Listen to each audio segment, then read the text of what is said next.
Across the heart of Beirut, the devastation is clear to see.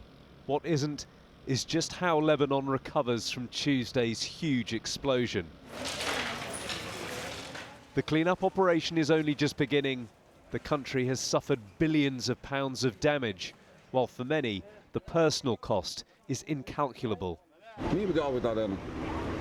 Who will compensate us, this man asks. We lost our houses, our shops, the house of my grandfather. We lost my uncle's wife. We took her from under the rubble. He is one of many to have lost loved ones. At least 135 people have died, dozens are missing, and more than 5,000 injured.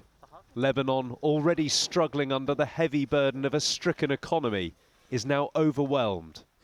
The international community is now stepping in to help.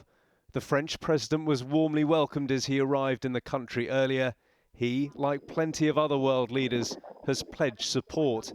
In return, he wants answers. Beyond the explosion, Emmanuel Macron said, we know the crisis here is deep and requires a historical responsibility of the political class. It is a political, moral, economic and financial crisis whose first victims are the Lebanese people.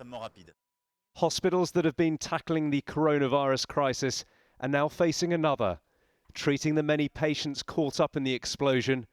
Because of where it happened, there are growing concerns over food and medical supplies. All our medical spare parts, equipment, pharmaceuticals, supplies, all of it, the majority of it comes through the port of Beirut because suppliers don't use too much the airport because it's more expensive. So I don't know what will happen the next weeks and months. Footage on social media continues to illustrate the full force of this week's blast. While some are trying to remain positive among the wreckage, resilience is wearing thin. We're so hopeless. This felt like the cherry on top. We went through the revolution, the forest fires, the pandemic, the economic crisis. This is literally the last straw. As a group protested in one of the worst affected streets in Beirut, there are calls for accountability and answers.